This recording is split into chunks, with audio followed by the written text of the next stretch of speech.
Now, what do you have to say for yourself? Did I miss something? Since we're here to gather flowers for the dead, I thought I'd teach Manfred some plant names. But I just caught him attempting to wade into a rose bush.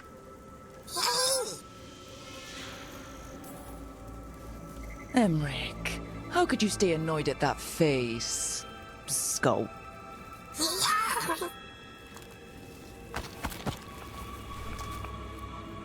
Oh, Manfred. Whatever will happen to you if I pass on? If?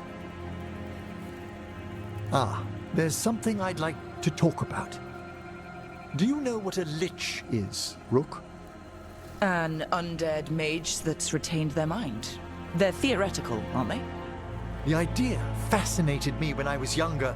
For years, I researched and experimented, spoke with spirits and mages. Then, eventually, I found them. Who? The Lich Lords of the Grand Necropolis. Necromancers before me who'd transformed themselves into true living dead. Incredible. Do the other Watchers know? Well, the most senior do. You weren't high enough in the Order to be informed. The Liches are the great protectors of the Necropolis, bulwarks against forces that threaten creation. After years of tests and rituals, they granted me my desire, the right to attempt lichdom. Hold on. If you become a lich, then all this flirting we've been doing... I should hate to lose your company while I'm still mortal. What would you being a lich be like? A vast leap. Flesh cast aside for bone, returned immortal for all time.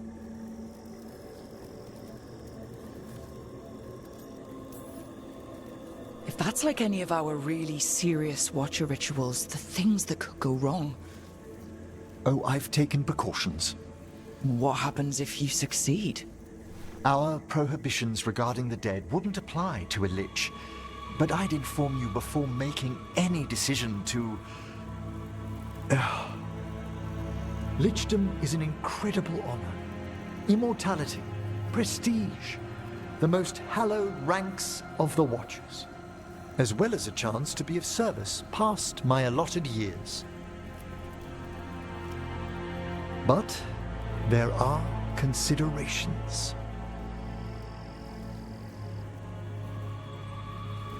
Come, we have flowers to gather for the dead. Okay, but I've got questions.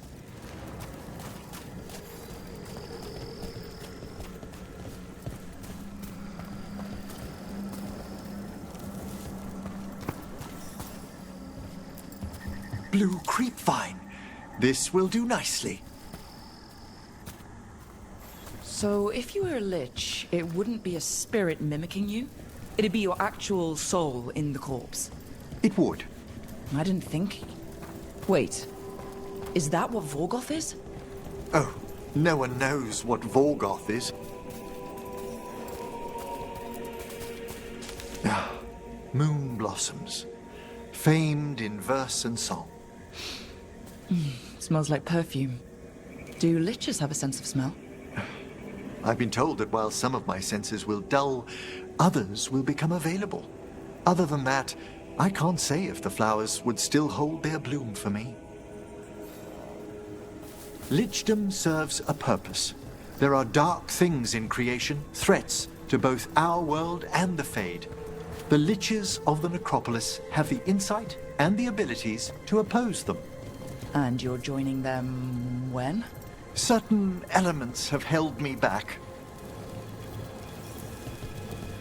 There's no ready instructions for lichdom. The steps must be discovered on one's own over years to be fully understood. Does the spell to become a lich kill you, or do you have to... No, mercifully, that falls to another Watcher. After my death, my soul will be drawn back into my body instead of moving on to whatever lies beyond.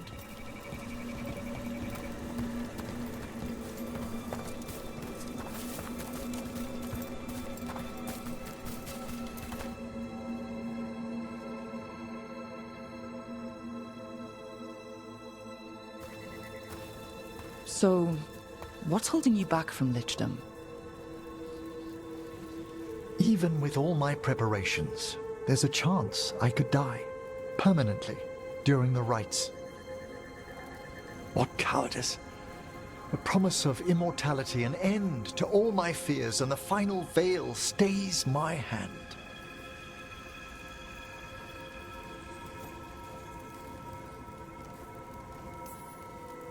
That's reasonable.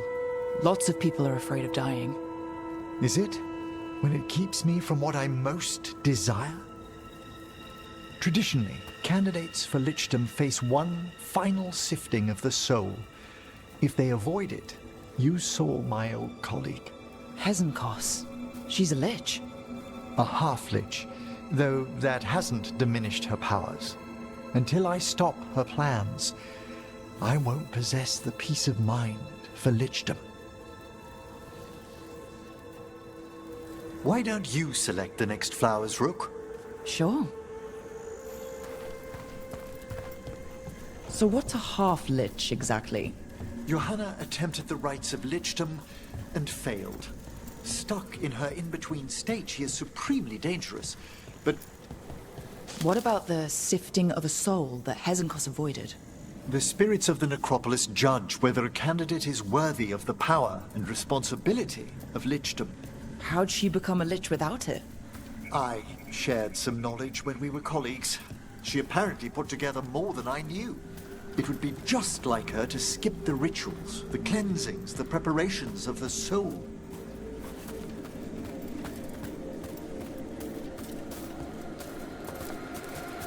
For a watcher, Hezenkos is pretty harsh on spirits. We made allowances because of her discoveries. Too many. Spirits are not things to be disposed of. You really care about them? They're so susceptible to the world's whims, Rook.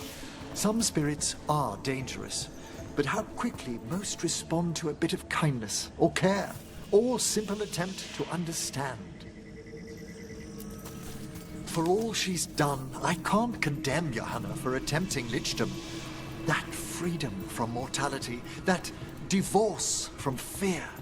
And of course, time to read all of one's books. Of course. But how she's abused her abilities. Are my intentions enough to fare better? Worrying's a good sign. We have enough flowers. There's something I'd like to show you.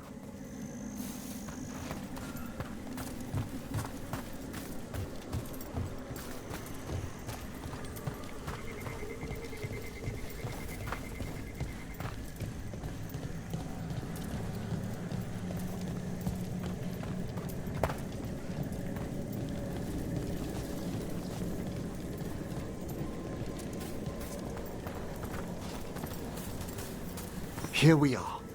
Oh, so these flowers are for... Yes. If you could place them on the graves, please. In memory of Rupert and Eleonora Volkarin. They walk eternity hand in hand. After I became a watcher, I erected a proper shrine to my parents. When I come to talk, I like to think they listen. Well, don't be shy. Introduce yourself.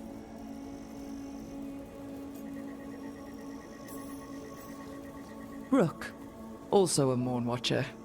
How'd you do? Do you remember your parents? Some memories are bright. Others are akin to those dim early morning dreams one gets sometimes. Lately, I wondered what they'd think of our current course, the choices ahead. Your lichdom? What would they have wanted me to be? Happy with someone who cares for you.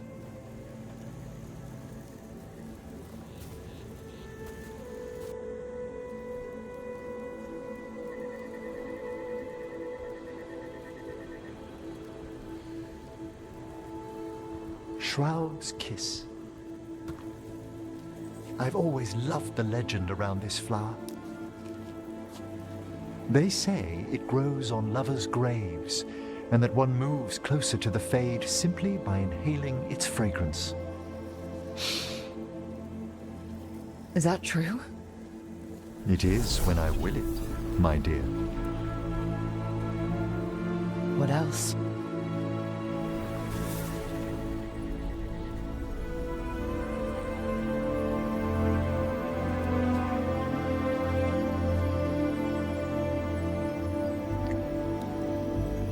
What a day of unexpected splendor.